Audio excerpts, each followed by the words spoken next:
What's going on, guys? Welcome back to the show. Today we're doing a solo episode, which I will admit I have been doing a little bit less of this past year. I think it got to a point. First of all, I've enjoyed the podcast that we've been putting out. Really enjoyed having guests on here, people that are experts in certain topics and kind of shedding some light on things. And I really enjoy actually being an interviewer. It's definitely something that I do enjoy. It's a part of the podcasting process that I do enjoy.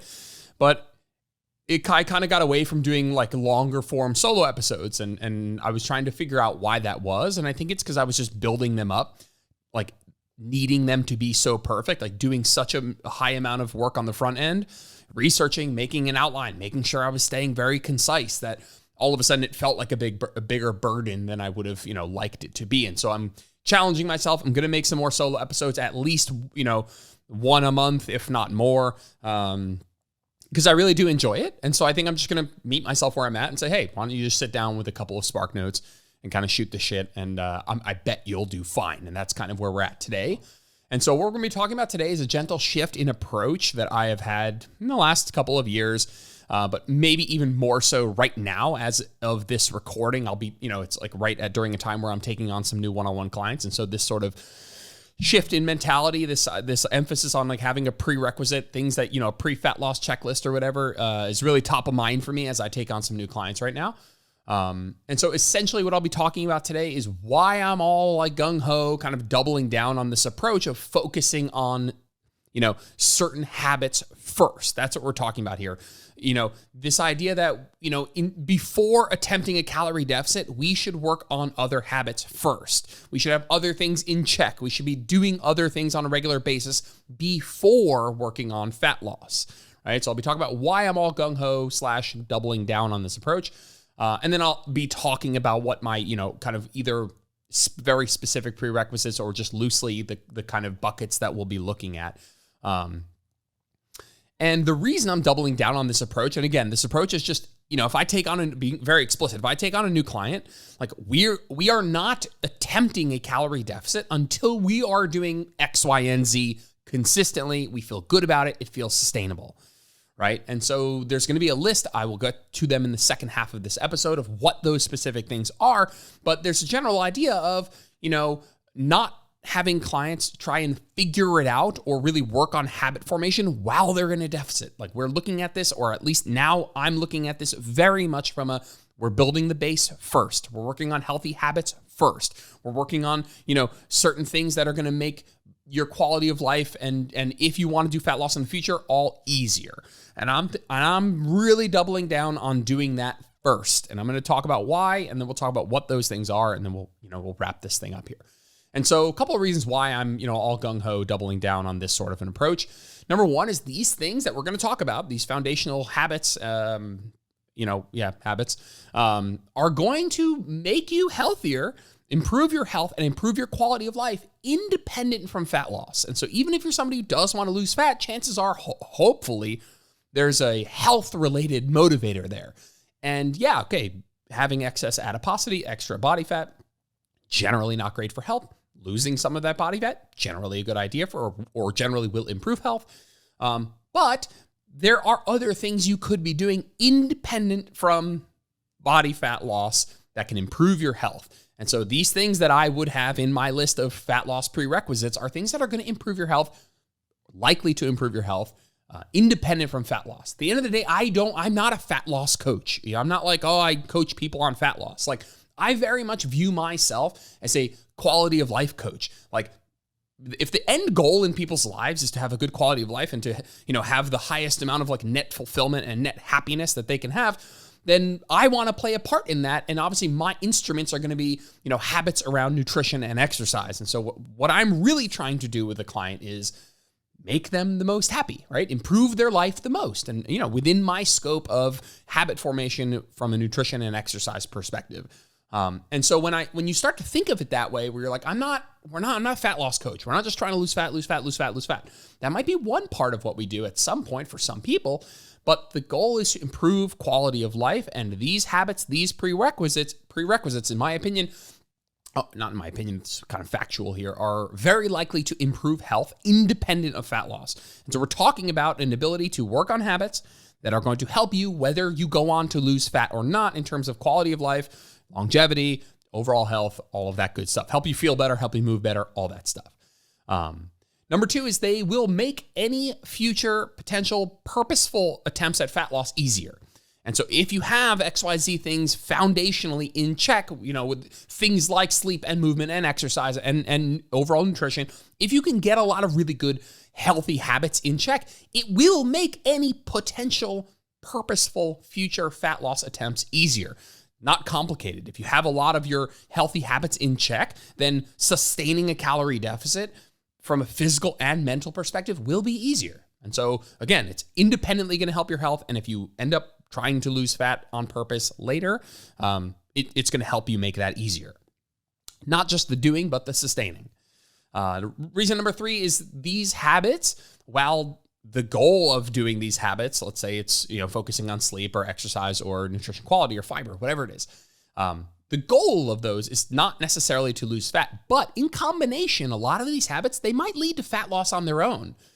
And if they lead to health improvements independent of fat loss, and they can lead to maybe some fat loss just on their own without you needing to meticulously track your calories or, God forbid, all 3 macros, that's awesome. I mean, it's not something we're putting up on a pedestal, but it's a really nice byproduct, because if we agree that we're not really doing them to specifically lose fat right now, right? We're doing them for the independent health benefits, and they're going to make fat loss, any purposeful attempts that you might do later, easier, and they might lead to some fat loss just generally on their own. That could be really great. I mean, at the end of the day, we want to help our clients do this stuff with as little effort as possible. And if they have fat loss goals, then maybe having that kind of just happen naturally as we work on some healthy habits, that's a really nice kind of just easy win.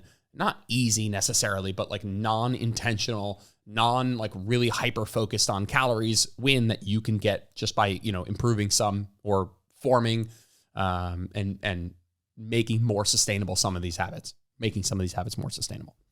And the 4th reason is, from my experience, these all overlap, obviously. From my experience, sustaining fat loss is tough. Attaining and sustaining fat loss is tough. I mean, that's not a shocker. That's not a bold statement. Like, we suck at sustaining fat loss. Like, no, it's not this 95% of people who lose the weight gaining back. That's an incorrect statistic. But I promise you, our weight loss maintenance, people's ability to maintain weight loss, those statistics, whatever they are, which there is no perfect statistic out there, it's dog shit. It's abysmal. Like, we're not good at it. And what I've seen is one of the big reasons why that is a lack of foundation building, a lack of these healthy habits being built prior to pursuing fat loss. And even very specifically in my experience with my clients, I see that, again, quite a generalization, but it's a generalization that has been built upon experience. Is that clients that seem to struggle more with not just getting fat loss, but sustaining it in a mentally and physically healthy way afterwards, tend to be missing some of these. There tend to be some of these that we might call something like a bottleneck, where it's like, hey, this is the thing that's really holding you back from making this whole process a lot easier. And on the flip side, clients that tend to have more success with these things have the foundational habits dialed in a bit more. And that's something I don't want to say is 100% on both ends, but it's quite high. And it's something that's become more and more tangible to me lately, almost to the degree in which I'm starting to feel guilty about previous experiences with clients over the last decade where, I'll get to this in a second, I guess. And I'll get to that because I think it's an important point. But the truth is, can you put someone in a deficit and work on these habits at the same time? Like, can you work on sleeping better, eating more protein, fiber, whatever it is, walking more, while you are in a calorie deficit? It's possible. There's just no physiological reason, technical reason that you can't do them. The problem is that while technically correct, technically true, you can do those things at the same time.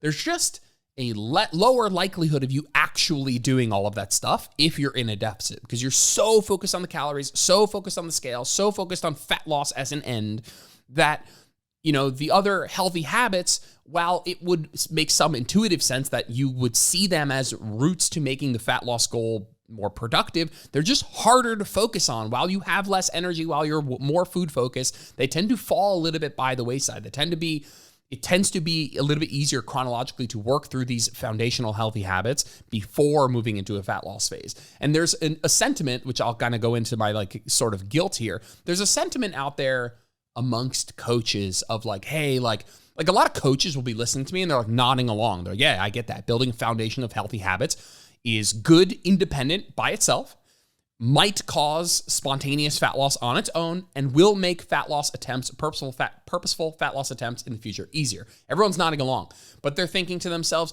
yeah, but like that's a tough sell for clients. And so sometimes what we got to do is we got to give the client, we got to give the client what they want so that we can give them what they need. It's like give in to what they want when they, first hire you, which is to pursue fat loss, so that you can get some buy-in, so that you can work on this stuff later. The idea being, if you have a client come to you and he or she wants to lose fat and you're like, hey, we're not going to do that for like 1 to several months from now because we're going to work on this other stuff, that you might lose them and that ultimately that might not be the best way to help the most people. That's the sentiment. And I used to say this shit all the time. Like if I had a client who like really wanted to like lose fat and I could tell they were super motivated, I might bypass this and be like, you know what? They're super motivated. Like we'll work on this like as we go. And I used to tell myself that it was this element of giving clients a little bit of what they want so that you could ultimately give them what they need. And I honestly, I don't want to be overly kind of blunt here, but this is bullshit. It's just bullshit. It's, in my opinion now, after having done that for a while, like it's just bullshit. It is a way for coaches to rationalize not doing the thing that is best for you. The thing that is best for you 9 times out of 10, because I will say this doesn't go for every person all the time, is to not focus on fat loss right away, is to get your healthy foundational habits in check in a sustainable way that you enjoy for the long term first. And so this like give them what they need, give them what they want, so give them what they need. It's really just, I'm telling you, it's mostly bullshit because the coach doesn't want to lose the client as a customer.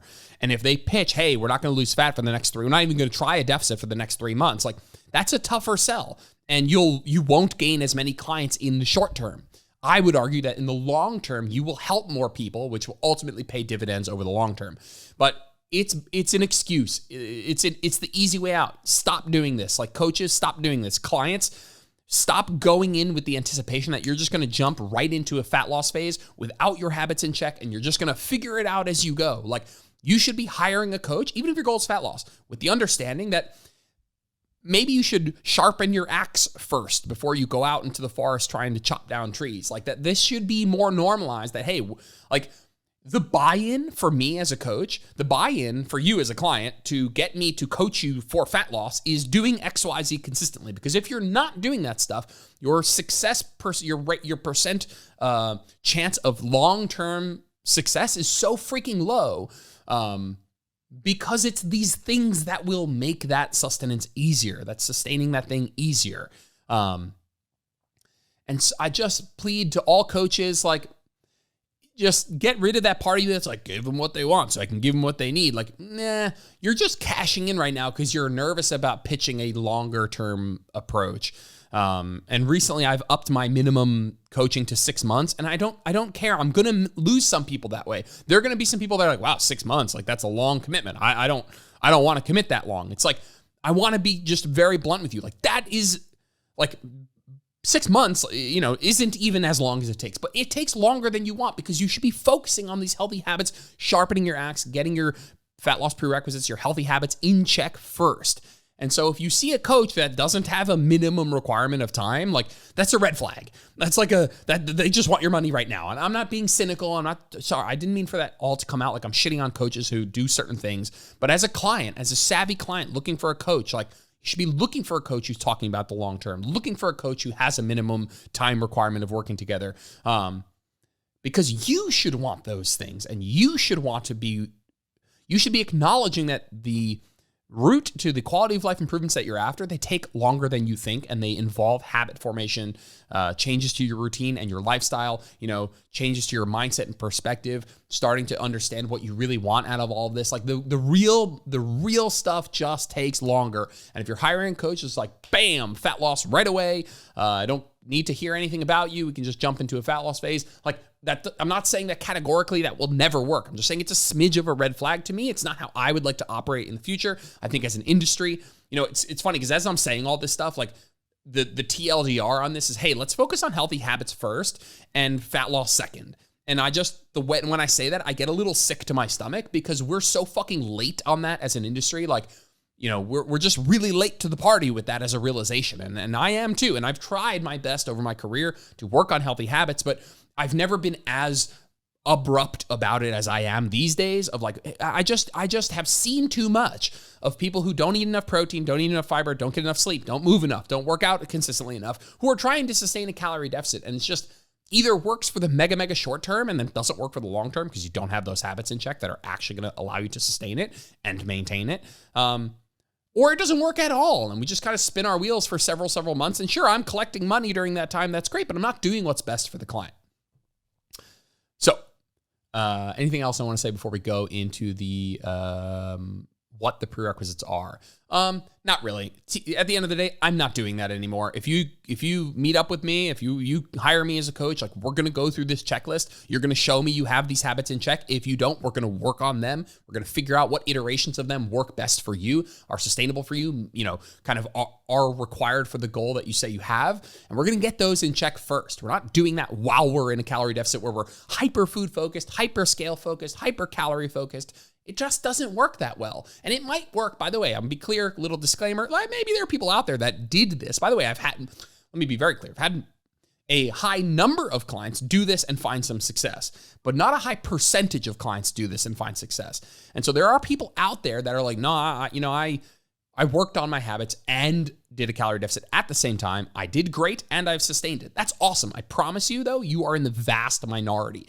And so just for the sake of doing the most good for the most people, I'm gonna be a little bit more blunt. I'm gonna just kind of defend or make fat loss something that we need to have certain things in check for. And we're really going to double down on that because I've just seen such a greater success when I do that. And the percent success rate when I don't isn't as high as I'd like. And I think we can do better as an industry, as coaches. But I also just, not coming at you guys, but I also think as a customer, you need to start looking for that. You need to start looking for people that are talking about the long term, people that have a minimum requirement of months that they need to work together, that are focused on healthy habit formation. It's not just here are your macros, go. Like it needs to be about healthy habit formation. And I am obviously making this whole fucking podcast because I believe that chronologically speaking, it should be the foundation first. Trying to do them at the same time, while technically is possible, is just way less likely. And it's worth 1, 2, 3, 4, 5, 6, 7, 8, 9, 10 months of your time to build these foundations now. I mean, your goal better be to be as healthy, to have the highest quality of life for the longest period of time. We're talking about decades here, so if it takes you 1 year of habit formation, right? I know that we all want it now, but if it took you 1 year and you were now able to sustain this for the rest of your life, that is such unbelievably time and money well spent. A lot of people are like, I need results tomorrow. I'm not worried about the habit formation. I'll figure that out as we go. Tell me how many calories to eat. It's not going to work for most people. Cool.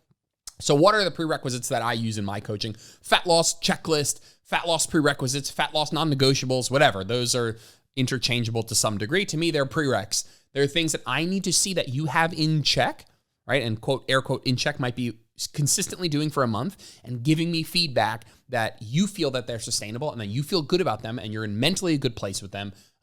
Not, I'm doing all the things on Jordan's checklist, but it's fucking killing me and I hate it and I'm never going to sustain it because this doesn't match my preference. It needs to be something that matches your preference, that you can sustain, that you feel good about. These are in no particular order. I just kind of jotted them down here. There are 1, 2, 3, 4, 5, 6 of them, honorable mention, 7. And so the first one's eating at least 0.75 grams per pound of protein. That number can change a little bit, the 0.75 gram per pound mark. But, I've been a little bit, not flip-floppy, but there's been recent reanalysis of certain literature that's actually kind of pushed the low-end threshold of protein lower, of like, hey, if you get this amount or more, you're probably good. That number used to be like a gram per pound. It's like, you got to eat a gram per pound or you're missing out on notable gains. And then it was like 0.8 grams per pound. But more recently, reanalysis of the literature by Eric Trexler, guys at Stronger by Science, have shown that it might be lower than that. Now, why? So why is my number, maybe their analysis is like, hey, 0.66 gram per pound. That's where we start to see a big diminishing return. And if you can get up to there, you're probably good. The reason I go a smidge higher is for satiety purposes. I've been finding that if people hang out at the very, very low end, it tends to make the overall satiety, the overall total satiety of their diet a little bit lower. And yeah, again, that can change from the individual. I have clients who have had success with less protein. That's totally fine. But I need you eating enough protein consistently for satiety purposes, obviously for muscle building and muscle maintenance purposes, and also for general improved nutrition quality. I find quite often that people who eat low protein, it's rare that they're eating a low protein diet, but a very high fruit and vegetable diet and a very high like legume and seed diet. Like most people who eat a very low protein diet are eating, again, it's a big generalization here, but most of what I see is if you're eating a very low protein diet, chances are you're also someone whose overall nutrition quality isn't that great. And when you increase protein, what ends up happening is very generally, again, what I've seen is people start to cook more. People start to build more balanced meals, right? Instead, when you end up focusing on more protein, what ends up happening is good knock-on effects also kind of happen in terms of the food choices that you would tend to make. Again, not all the time, but that is something that I do see. The next one is getting more than 8,000 steps per day. If you're trying to lose weight on like 4,000 to 6,000 steps per day, the calories are just going to have to go so freaking low that it's already difficult to lose fat. If you're sedentary and trying to lose fat, like you're just cart before the horse, setting yourself up for failure. It's just either not going to work at all or not going to be very sustainable. Again, is it possible? Could you just eat less and make up for the fact that you're not very active? Yeah, mathematically you could, but practically, man, like if I were to make a binary statement of like my clients who find success are the ones that move more than 8,000, that's kind of the threshold that I've chosen. And the clients that tend to struggle are the clients that move less than that because their calories would have to go so low to offset the lack of activity.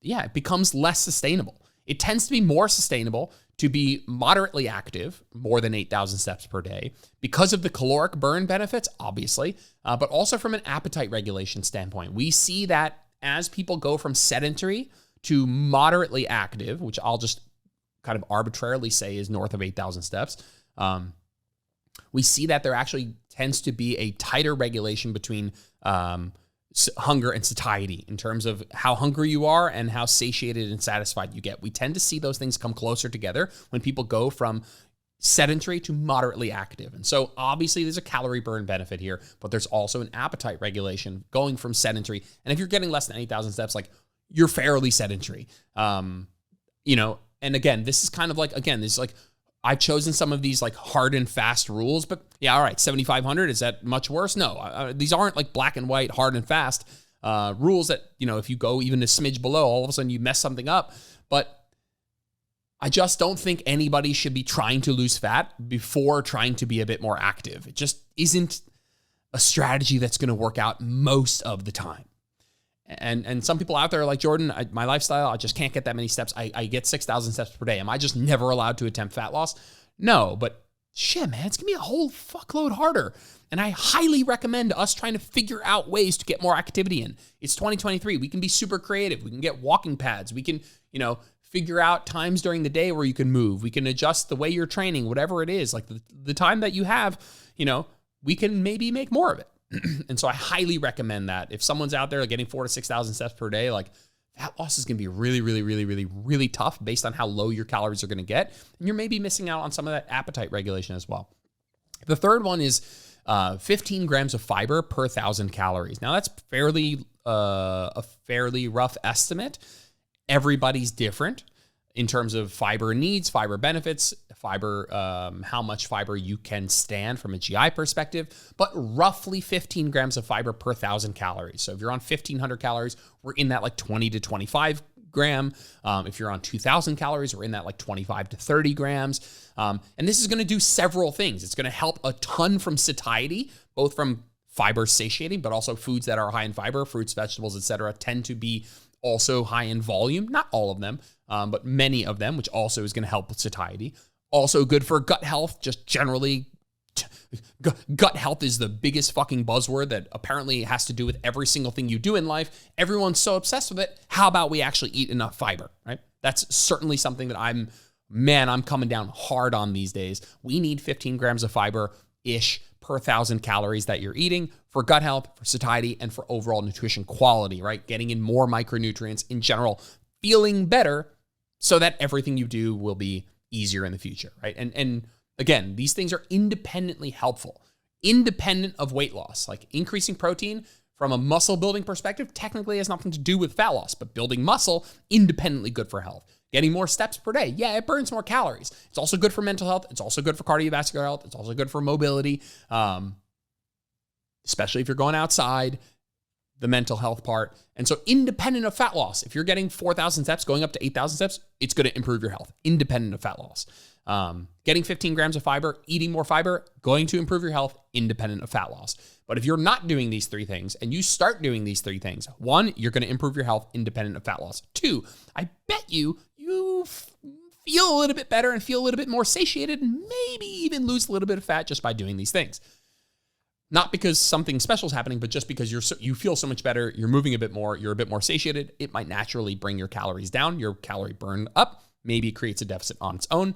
And third, because these things will make future fat loss, because you feel better on all fronts, more satiated, more energized, future purposeful attempts at fat loss easier. Number 4 is at least one cardio session per week. This is not one that you may have expected to hear from me if you've been listening to the podcast for a long time. I think steps are great. I think walking is amazing. I mean, walking is so ridiculously underrated. Walking so fucking important. But it's probably true that there's a meaningful enough gap in terms of overall health by not doing cardio that I think people should do cardio. Listen, I know that when we talk about getting steps and doing cardio and lifting, it's like, where do we find all the time for this? And that's why I think just doing at least one cardio session, and frankly, I'm becoming a little less bullish on how many times people need to weight train per week, which is the next one. So weight train per week at least 2 to 4 times. That's my next kind of fat loss prerequisite. Like again, losing weight or lifting weights doesn't directly lead to fat loss outside of the calories that you burn, which is very little in a weight training session. But you just gotta lift weights, man. You don't need to be a bodybuilder, but lifting weights is literally the fountain of youth. And it is such a unique stimulus from a bone density perspective, from a tendon and joint health, from a muscle building, like anti-diabetic, anti-hypertensive, neurodegenerative. It's such a unique stimulus. We just need to be doing it. It's so freaking important. You know, I'm looking at the future of a combination of weights and cardio where you're doing 2 to 4 weight training sessions per week, making sure that you're kind of checking that box of muscle growth, bone density, joint, tendon integrity, all that stuff. But also doing at least one cardio session where you're specifically pursuing enhanced cardiovascular adaptations. I think they're both important, and they're so important that I think they are a prerequisite to fat loss because of the independent benefits in terms of health, but also because how they will help you from a fat loss perspective in the long run. And the last one that's a definite prerequisite for me these days is an eating pattern that you can articulate and stick to on most days. What I mean is that you don't need to eat the exact same food at the exact same time every single day forever. But if you open your fridge at random times per day with no clue what you're going to eat, thinking that you're going to make it up on the fly 3 to 5 times per day, and that is going to be a strategy that allows you to stick to a calorie deficit or even calorie maintenance, you're incorrect, let's just say, without mass profanity here. You're incorrect. This is not going to happen. You are not going to make it up as you go every day for every meal. It's unlikely. I mean, if you polled, which they've done, people who find success with fat loss and weight maintenance, very high up that list is consistent meal pattern and consistent like meal items, like actual foods that they eat, like a general lack of variety. Now, I'm not saying that you should eat, 5 foods and nothing else at the same time every day, same amounts, everything. But on the spectrum of make it the fuck up every single day from scratch and eat the same shit every day at the same exact time, I think we can all move a little bit towards that one and just build a little bit of structure and consistency around our food pattern. Now, that doesn't mean, again, every single day needs to be the same thing at the same time every day. But I bet you the people that you see in your life that have had success with this have a bit of consistency and continuity about their eating style. And when I say an eating pattern that you can articulate, I don't need it to be super neurotic. But if I ask you, hey, how many meals do you eat per day and when do you eat them? You should say something like, well, it's not exactly the same every day, but generally this is it. Like if you can't articulate that to me and you can't stick to it most days, your likelihood of success in this sort of weight maintenance, weight loss, nutrition side of things is just lower to a degree in which I think it's worth working on this first. Could you make it up every day and make nutritious meals and hit your calories and all that? Of course you could. You could just make it up. You could do that. It's just highly unlikely. And I think building a meal pattern will help you regardless of fat loss right now. It will help you improve the way you feel, energy levels, likely nutrition quality, because you're actually doing some form of planning. And I just think it's a huge, huge help. If you can't articulate to your coach, to me, if you're hiring me, what your meal pattern is like, whether that's also with what foods you're going to eat, but hey, I eat breakfast around this time, or I don't eat breakfast. I eat lunch around this time. I have a snack between lunch and dinner, and then I have dinner with my family around this time. And then maybe I have a snack after. Whatever it is. There's no better or worse meal pattern. There's only one that you can stick to and adhere to and be consistent with. And if you can't articulate what that is, if you haven't established that as a consistent routine, then that's something I would recommend doing first. And the honorable mention, which frankly deserves to be both, in my opinion, the most important, but at the same time, I put it as an honorable mention for reasons I'll discuss, is being in your bed for 8 hours a night. And I phrase it that way because I think it's a little bit easier to help clients with what we would call a sleep opportunity, which is the opportunity you're giving your body and mind to sleep. And that is just kind of a definition or the definition of that is just hours that you spend in bed trying to sleep. And you're like, hey, I go to bed at 10, I wake up at 6. That's an 8-hour sleep opportunity. You don't sleep for every minute that you are in your bed, even if it feels like that, even if you knock out the minute your head hits the pillow and you don't move a muscle until you wake up at 6, technically you're not actually asleep for all those times. If you've ever worn an Oura Ring or done a sleep study, you would know that you are technically awake during periods of time. And so I think it's a little bit more objective to instead of trying to parse out the sleep quality and the percent of time that you're actually asleep. I think it's really like high level, easier to articulate to people, easier to kind of work on, is give yourself a nightly 8-hour sleep opportunity. I need you to be in your bed, not on your phone, not watching TV, for 8 hours trying to sleep. And I will say two things. One, I think this is the most important thing. I say it's the most important because it is going to make every single thing on this list easier. You will feel better. You'll have more energy. You will have better satiety. You'll be more optimistic. You'll be more likely to want to work out. You'll be more motivated. Like when I sleep like shit, I have worse cravings. I'm more of a pessimist. I'm less likely to want to move. And that pessimist one is actually incredibly important. Like just general feelings about what you're doing tend to really drive a lot of decisions. And they're all going to be, likely worse if you sleep like shit. The reason that it's an honorable mention and not number one on this list is just sometimes it's tough with clients who have kids. Like I want to be sympathetic. You have kids, whether they're newborns or infants or preteens or teens, whatever, like you don't always have 100% control over this, but at the same breath, I don't want to like let everybody off the hook. It's like, yeah, all right, if you're doing everything else, but you're sleeping 4 hours a night, like that's still unacceptable. It's just not going to work. It could work, right? And if you occasionally don't sleep well, it's not the end of the world, but get yourself a bedtime, get yourself an alarm, go to sleep at the same time, wake up at the same time, give yourself an 8-hour sleep opportunity. I know it's easier said than done, especially if you have kids, but it is important. Listen, by the way, somebody the other day, I posted something like, it's easier said than done. I'm like, the best and most important things are usually easier said than done. Like, if it's easier said than done, it's probably really important to continue to try to do that thing. I'm not saying it's not difficult sometimes. I'm just saying it's really fucking important to work on. If you're getting 5 or 6, 7 hours, try and bump it up a little bit. I promise you, it will pay dividends. I know that it feels like this woo-woo thing. It's like, well, I'd rather put my mental bandwidth towards counting my calories. I promise you, I'd rather you for the first 3 months set a bedtime and a wake-up time that is consistent for you as often during the week as possible and try your best to stick to it. Like, if I could give you that gift, that would be the most important thing of anything on this list. It will make the biggest difference. So I'm going to end the podcast here, roughly 35 minutes. I did a pretty good job trying to keep it to a half hour.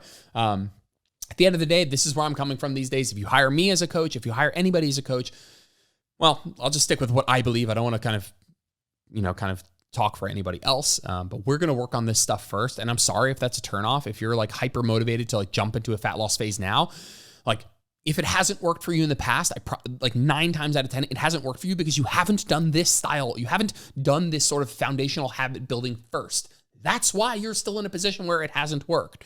That's what's going to make it different this time. I ask my clients, like, what's going to make it different this time? Like, if it's not different this time, how's it going to be different this time? Like, if you don't have a different approach this time, how's it going to be different this time? What, I have fucking special macros? I have special calorie numbers? I have special step, requirements? Like, not really. Like, what we're going to do is we're going to build these foundational habits first. We're going to improve your health, independent of fat loss. We're also going to make any future fat loss pursuits easier by getting these foundational habits in check.